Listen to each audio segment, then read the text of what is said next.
This is for the early arrivals. Welcome to a $50 Carnival booze cruise out of Long Beach, traveling solo to Catalina and Ensenada. Now, I'm talking 48 hours notice for the cheapest inside cabin they had on a ship that doesn't really look like your typical Carnival vessel. Some people call this a booze cruise, but what's the reality? Did people fight? Was there plenty of booze? Does an interior room make you claustrophobic? And most importantly, was there actual twerking on the Lido deck? Let me show you what really goes down when you roll the dice on fun Italian style.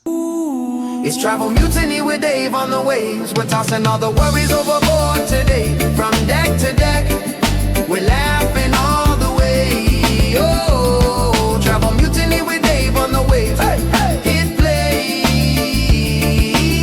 set sail, let the good times stay.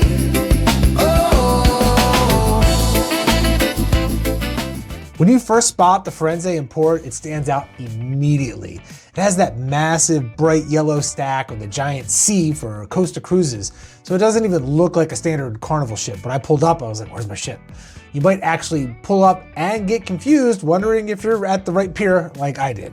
But don't worry though, it's a Carnival ship, and once you step on board, you're met with marble columns and gold trim and white stone patterns. It's like as if Venice and Las Vegas were smashed together into a strange pie or love affair or something. The first thing you'll notice is the large center bar where everyone is mingling as soon as they board. And you'll probably grab a drink there before you even unpack, because that's what everybody does.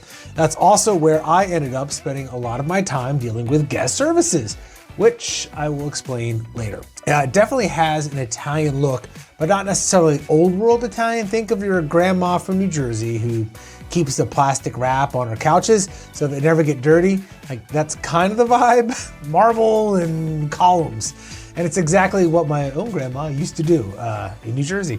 So now, about that $50 price tag, it's the truth. I booked this only 2 days before it set sail. And I live about 2 hours from Long Beach, so no big deal to just drive up, park, and hop on a ship when I kind of get a chance to.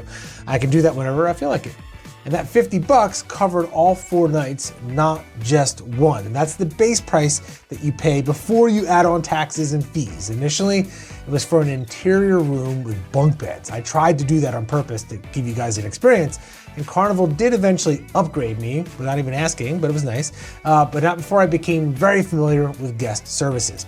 I had to go there 4 or 5 times, no joke. I was sorting out cabin issues, the drink package, and the internet. Plus, my room had been assigned to 2 other people.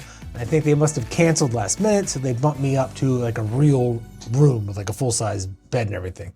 Fun times are already starting on the fun ships. So I checked my keys and they had someone else's name on them. Even though the room was mine, I guess the poor folks who originally had it, they couldn't make the trip. And I had to go down there and get my name on the room, and there's no worries, the bar was right there. I did have to wait a bit in line. You grab a drink and then you wait 20 to 40 minutes in line for guest services. It's not the best way to kick off a vacation, but that's life. And by the 3rd time I went in there, they knew me by name and they hooked me up as best as they could. They were very helpful. So how was the crowd vibe? Since it was midweek, it was mostly adults between ages 30 and 60. There were a handful of kids because school was in session, so there were a lot of kids on it. People treat these like 4-day mini getaways from places like Las Vegas because it's just so easy. It's just a 4-hour drive from Vegas. By the 2nd night, you'll start recognizing faces at the buffet and in the bars. Cruising solo is actually great because everyone is so friendly, making it easy to meet new people. It's really easy to meet people. At least I have a good time doing that. Regarding the layout, everything felt very familiar to other Carnival ships that I've been on, except for the Italian theme on this, which actually seemed like a step up. The Lido deck is still the heartbeat of the ship. The fun squad was great. The decor is what really differentiates this ship from the other Carnival vessels. With all the gold, the white, the marble, it's actually prettier than most Carnival ships, which I usually find a bit lacking in the looks department. Tacky. It's less dark. It feels more like a fancy beach shack motif. It looks upscale while keeping a party atmosphere at the same time. Sorry, Carnival fans. I do think that Carnival ships are kind of tacky for the most part in the decorations. So if you were looking for like that theme park kind of thing, this really doesn't have it. But look, it's a $50 cruise and I loved my Carnival cruises anyway. For me, I'll get to this in a second. Our first stop was Catalina Island. I've been here so many times since I live in Southern California, but if it's your first visit, here's the move, okay? Rent a golf cart. You don't need a guide or a tour. There's like all signs to put you everywhere. This is a tender port, so if you have mobility issues or you hate lines, be prepared. You'll need some patience because the wait for the tender can be 25 to 50 minutes. I've never waited less than 40 minutes to get back on the ship, so that's kind of sucks. I don't know if that's just a Carnival thing, but sometimes you just sit in the tender for 30 minutes once it's attached to the ship. Like, you wait for you to get on it, and then it's attached to the ship for another 30 minutes before they start letting people off. I don't know what that's all about. I don't run the boat, so I can't tell you how they handle passengers and all that stuff, but people were definitely commenting on it. They didn't like it. So just follow the signs and the path for your cart. Everyone has a great time in Catalina. You can see all kinds of wildlife, so I highly recommend the golf cart thing. Hang out and then return the cart, grab some drinks at the bars along the main strip. It's kind of like most of what there is to do. You can golf though. Another option, which is what I did this time since I've done the golf cart thing so much and the island, whatever, is hitting the water slides on the ship. They have some pretty good slides on board. They aren't on the level of the new mega ships, but they are fun, and there was no line because everybody was out in Catalina. So I'm not giving you a lot of information on Catalina here, but that was our first stop. So the Firenze usually stops in Ensenada too, and that's like the second stop. So Catalina, not much to go through, a lot of stuff, but what Ensenada does have is the best ceviche in the world as far as I'm concerned. So I would say that's one thing you have to do in Ensenada. So Ensenada, let me describe it. It's a fun little fishing town. It's slightly off the main area where you'll see people riding on quads and having some beers. I love shrimp and Baja fish tacos. That's really what San Diego's Mexican food is based on, and that Baja feeling that you get. For about $1.50, you can try out a few different stands for the ceviche or the tacos.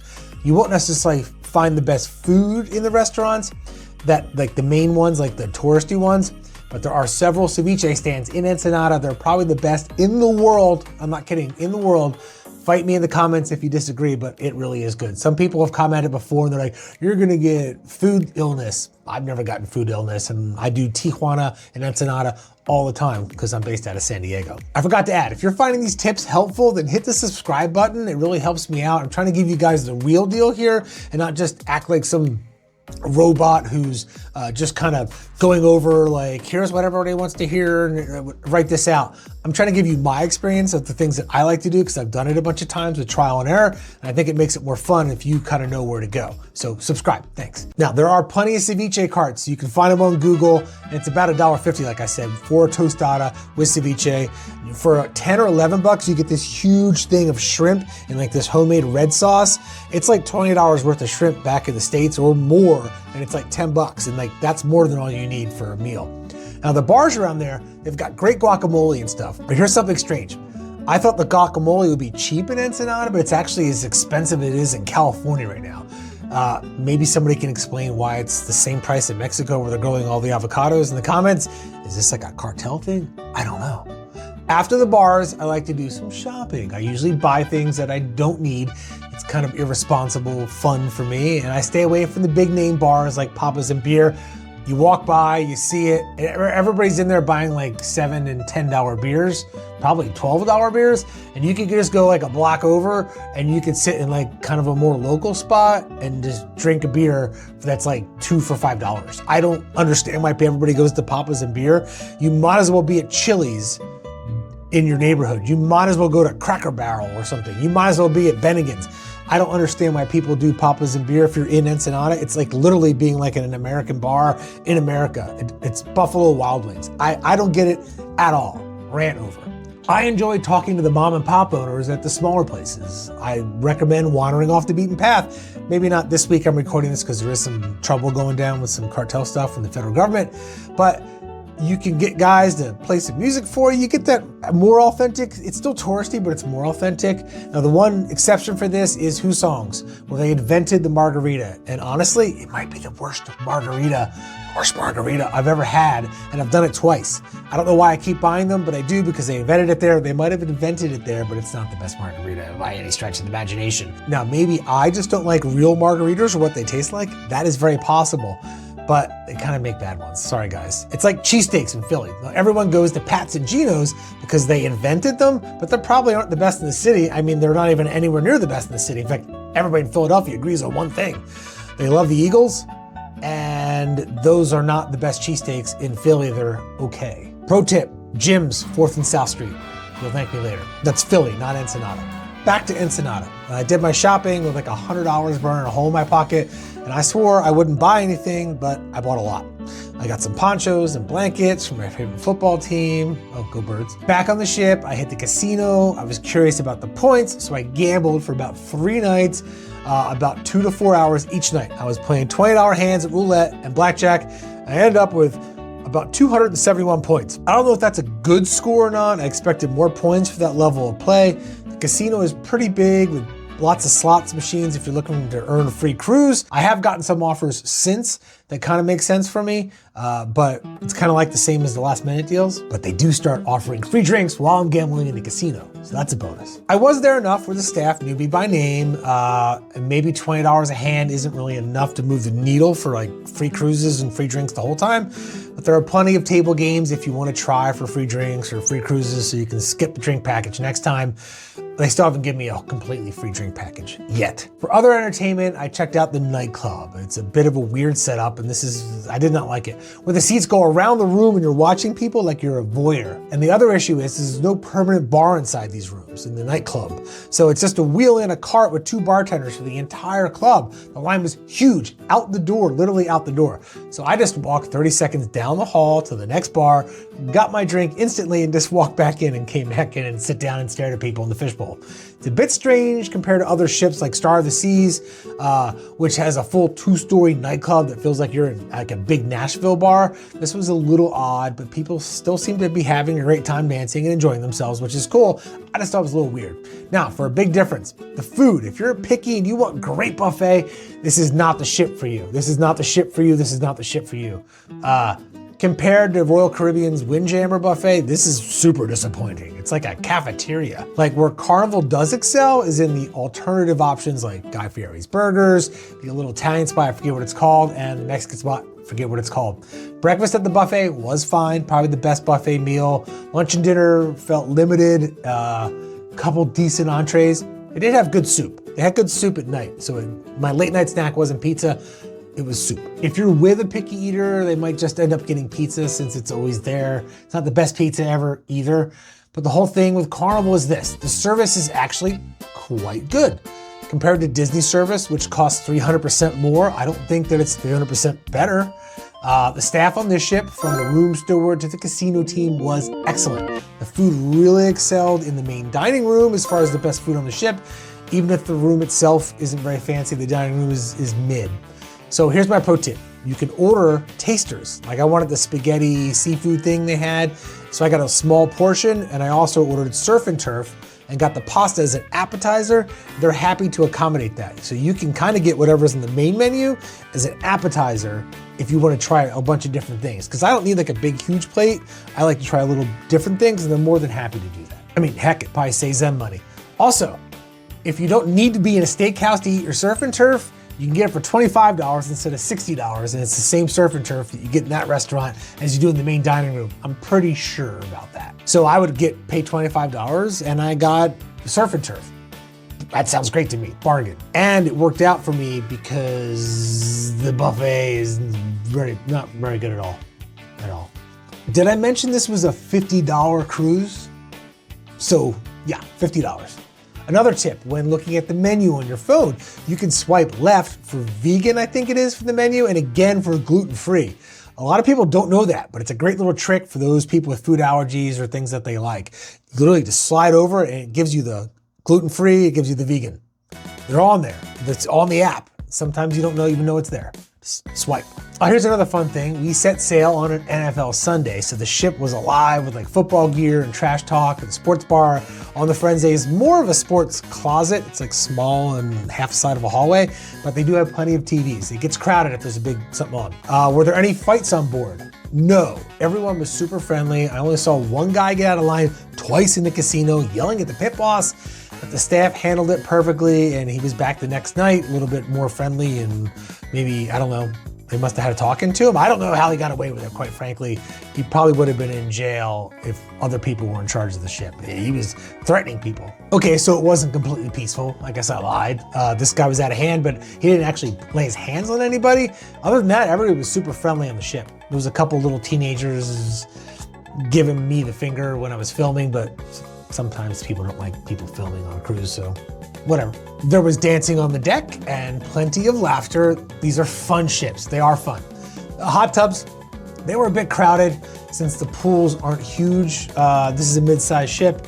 It was also tough to get service in the adult-only area where the hot tubs were that I was using. The line was always like 5 or 6 people deep. It was kind of sucked. Now, for the cabin, did I get claustrophobic in an inside room? No. I didn't miss having a balcony on this specific itinerary at all.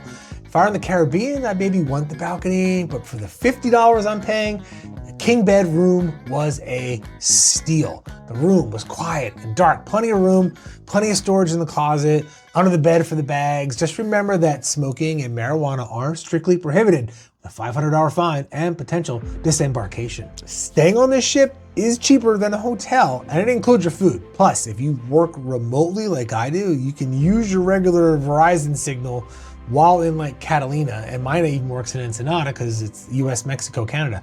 I recommend the Firenze for the price, okay? So while I do get Wi-Fi because I actually did work on this trip, I actually did my taxes. That's what I did. I did my taxes because I talked myself in. I'm like, I'm gonna have time alone. I can't get it done at home, the family, everything. So I'm like, let's go film this, let's get this done. And I'm gonna do something that I would never do at home pleasurably.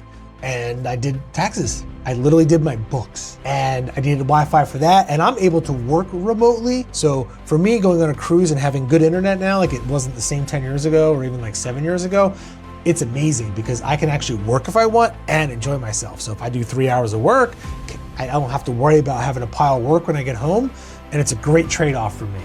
And if people are like at a port, which I've already been to a bunch of times, I just do it then, do some water slides, and I'm good to go. I have fun for the rest of the day and the night, wake up the next morning, do it all over again. So for me, it's a really good way to do everything. I can get everything handled and everything works out great because I'm not really losing money while I'm there. So if you work remotely, a cruise is an option for you now. Trust me. I've even heard of somebody who was doing their MCAT studying and they're like, should I book a cruise? And I was like, absolutely. Just don't get the all-inclusive drink package.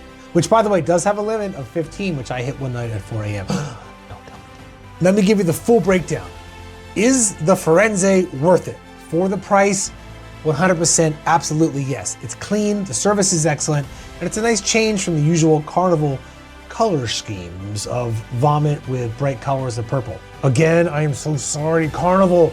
I actually like going on your ships, but I'm not very picky about things. If people are picky, they might not like it as much. Like, I don't know what's going on with the interior decoration, quite frankly, because I was on MSC Seascape, and some people think that's tacky, and it's like 1,000 times classier looking than a Carnival ship for whatever reason. I don't know why we can't make these ships look a lot nicer. And the Firenze is the nicer looking one because it's a tacky Italian instead of tacky American. If that makes sense to anybody out there, comment below if I'm just being too harsh on Carnival. And then compared to the newer, like Star of the Seas, there's a big difference. But there's also a big price tag difference too. So let me get back to, is it worth it? And here it goes, drum roll. Yes, the Firenze is 100% worth it for the price. If you're paying as much as you're gonna pay for a Royal Caribbean or MSC or Princess or something like that, no, it ain't worth it at all. But it doesn't cost that much because it never does, okay? It's always gonna be cheaper than all the other cruises leaving at that time for those itineraries. So, Catalina, it's not a great stop. Ensenada, it's not a great stop either, but there are things to do. And if you love ceviche, it's worth it for me just to get off the ship, get the ceviche, have a couple of cervezas, drink a terrible margarita where they invented it. And I enjoy that. I'm cool with that. Go on a little offbeat path, rent an ATV, go get some lobster at Puerto Nuevo or whatever. It's like a 50-minute drive up. It's not cheap. It used to be cheap. It's not anymore. But yeah, I think it's worth it. 7 out of 10. I give it a 7 out of 10 because of the price match with what's going on. And here's the thing. I am literally booking another one because it's tax season and I'm gonna do my books ahead of time so I don't have to do them later, and I'm just gonna do it on my 4-day or 5-day trip. I'm actually looking for a 5 or 7 day to Cabo, and I'm gonna try and do another last minute and make a video for you guys. So I say yes, it's worth it, and especially if you can drive to the port, it's definitely worth it. Now, would I fly out from Ohio to Los Angeles to do Catalina to Ensenada for 4 nights? No, I'm probably not doing that. I'd rather just fly to Florida or Galveston and do Caribbean. Honest. But for my situation, or if you live in the Southwest United States and you can drive to the port or get a really cheap flight to Los Angeles, yeah, this is a fun trip. It's a fun 4-day, 3-day getaway. So as much as I like to make fun of the decor on Carnival and how bad the buffet is, it's not good. I would recommend the ship. I'm gonna do it again. I'm doing the same ship again, or the Radiance. Comment below, should I go on the Radiance or the Firenze or the Panorama? You tell me. Next one, out of Long Beach. I'm Dave from Travel Mutiny. Comment below on how much I need to gamble for a free cruise. Somebody tell me how to get a free cruise with free drinks, not just while I'm in the casino. Free drinks the whole time. Somebody tell me how to do that, okay? And don't forget to like and subscribe. I'll make more of these videos and give you the inside scoop.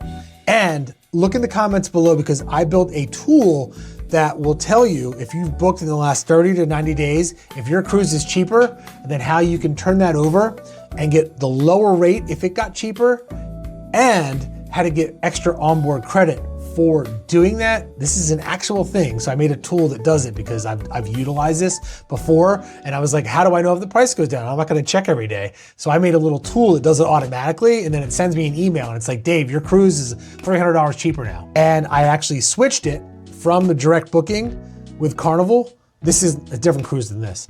And it got rebooked, and they gave me onboard credit, and I got the lower rate.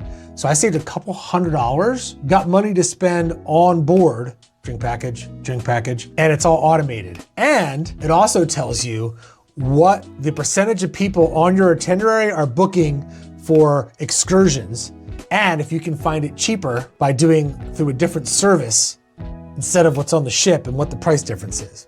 Some people like to do the ship thing for security. I understand that.